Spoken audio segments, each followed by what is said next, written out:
Hi, welcome to Quirky Queen's Journals. My name's Kirsten. So I have been doing some Sgraffito on the gel plate today. Black acrylic paint, let it dry. So this is a few examples of what I've been doing. They take 10 to 15 minutes each. It's a very quick process. It was actually the watercolour with doodles that I've seen a lot of people doing that gave me the idea. But I find using the black pen a bit tedious, whereas anything in the gel plate I'm happy with. I get a bit lost when I use the fine liners. And this one. I'm liking this gold though. I'd originally used different coloured paints in the background because I was thinking about the watercolours, but I actually really like this, so I'm going to do another metallic one. So I've been using scoring tools. These have balls in the end, so they're blunt. Don't use anything sharp. And a straw, bottom of paintbrushes, and skewers that I mix paint with, so they're very blunt as well. No sharp edges here. Oh, and a bottle cap and a peanut butter lid. So that's really just all I've been using. Just waiting on it drying. I find that if you go in before it's dry, it gets a bit smeary and you don't have that defined separation between what's black and what's not.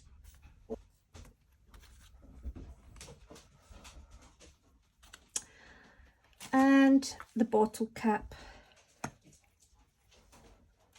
You don't need to put these on. I mean, I didn't do this in all of them.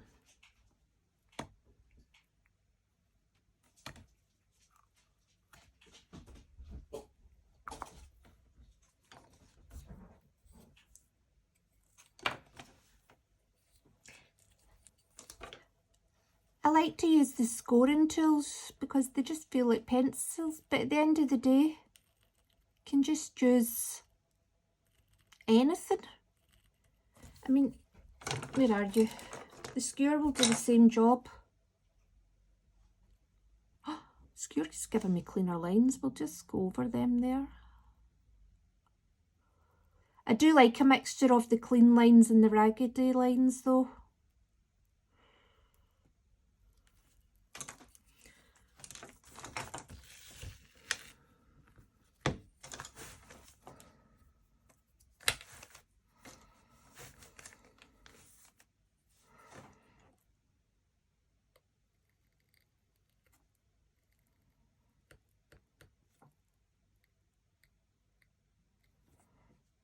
So this, we're wanting to make this look like pen work, so as if it's the black that's been drawn on. So sometimes you need to put a double line on.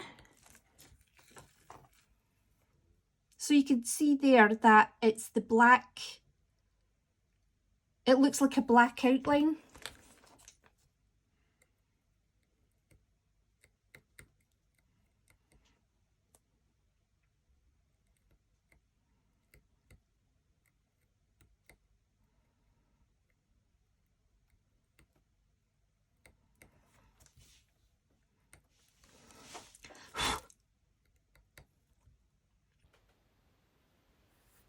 I've had to pop in and do a voiceover for a few minutes because I've drew this whole picture practically and not actually spoke a word. And I really feel I should tell you something about what I'm doing. So I liked how this turned out. I think it looked like, the end picture looked like tapas on a table, like a lovely Mediterranean dinner. That's my opinion anyway. So the gel plate's quite durable. I mean, you can put on different pressures with the tools and, you know, to get different effects. So sometimes I'll go over the lines and it'll give a clearer line if you kind of do the line twice. And then if you go a bit more lightly, you know, well, the line should be a little bit thinner, but it might be a bit more raggedy as well. So you just use different pressures and don't be afraid of the gel plate. As long as you're using a blunt object, all will be well. And again, it's just about using a variety of the tools as well. If you were doing a pen drawing, you generally would use, although they might all be fine liners, they will all have, you would benefit from a variety of nibs, and that's what it's like here. I also think that this process, this Sgraffito, gives a lovely printmaking look to the final piece that often I actually haven't. I know the gel plate is printmaking at the end of the day, but I think this just gives a different look to it. It's one of the things I love about the gel plate. I just think it's so versatile. I mean, everything I do on paper, I think about how I can do it on the gel plate, because I think the gel plate gives a polished look and it gives a more painterly look and it gives a uniqueness.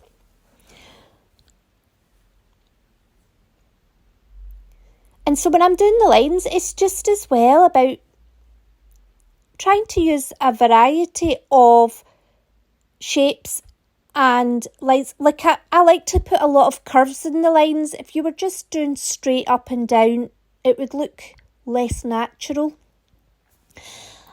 And I think as well, I know I used the bottle cap and the peanut butter lid at the start to put the circle shapes down, but I actually think this benefits more from more of a freehand style to it. And the other thing as well is I genuinely did not talk to the camera the whole time, because you actually become very absorbed in it. It's very, it's quite a mindful thing to do, which I suppose using the black pen on top of the watercolours is as well. I get harassed with it. I always think it doesn't look good. And I think the fine liner on the watercolours are one of those things that actually, towards the end, it starts to look very good. So I've created 5 of these, and the lines that I've used are very similar, but they're all very different. So you can get a really good variety with this as well. And I'm just thinking about other ways that I can adapt this. Obviously, I've stayed with very simple shapes just now, and I've just stuck with acrylic paint and using black in the background. But I think this is something that, with time, I'm hoping that I can come up with more methods to use with it. And I'm thinking about how I can use it with stencils as well. It's always good to have different ways to apply or remove the paint or other media. I just think because that's what makes your artwork more interesting. I know I'm waffling on a lot that's not related to what's going on, but see, the truth is this technique is so easy that there's really very little to tell you about it. It just works, and I think that it's very easy, and for the amount of effort that's required, it gives you a very large return. I do try to be mindful of having the double lines to create that black outline, and you do want to remove a lot of black from the plate. Kind of reminds me of charcoal drawings, because the charcoal drawings, you cover the plate in the charcoal, and then, not the plate, your paper, and then most of the work is about using the kneading rubber to remove the charcoal. But a lot of that's to do with you're creating a lot of values, and that's what creates the picture with the charcoal, whereas this is more about the shapes and the lines. Although I did do some rubbing away at the end of this, and I actually think that's an area that I could work more on to create better pictures. But you'll see it at the end, it was very simple. So we are nearly finished now. You do start to think to yourself, oh, will I add in more shapes? Is it too much? But if you do add in too much, at the end I take some of this away.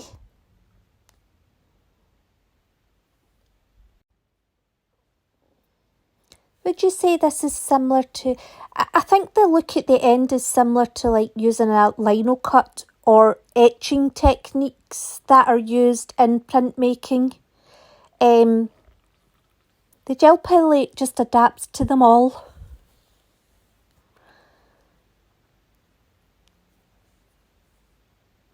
So I'm just adding in a lot of spotty areas.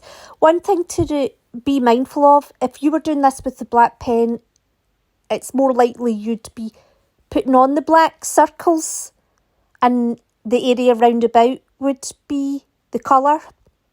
But it's the opposite here. But I think that adds to it. I think it makes it look more special.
That's me just removing some of the black paint that's left. I might take away some from down here as well.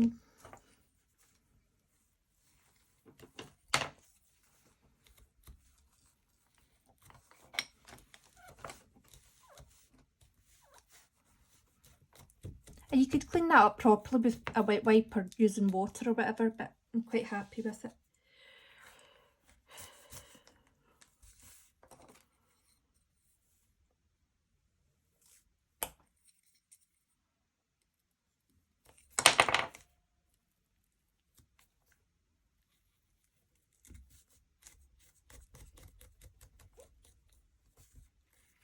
I like the grainy effect.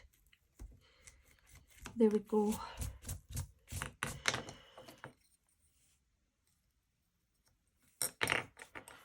Kind of think they're just rubbing that up a bit to make it look a bit more graduated actually. That could be quite nice. We shall see if that works. Okay, let's put the paint on. Wish me luck.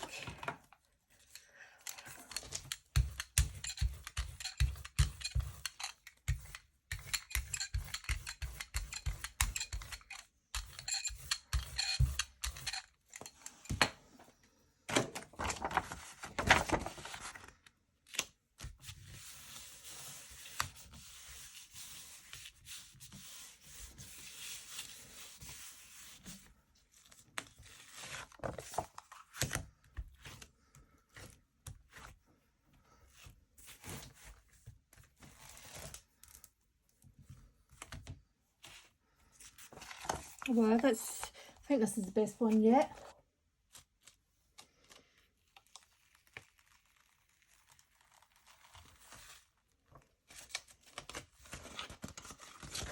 Oh, I love that one. See where I graduated it a wee bit by rubbing away at it.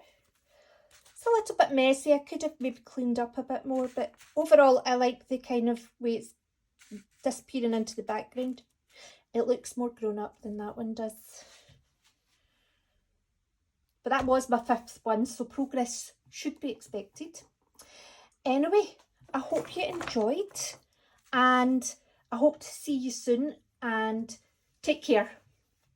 Bye, and thanks very much for watching. I was hesitating because I knew there was another line that I like to say, because I like to kind of be nice. I like people to feel good. Anyway, thank you. Bye.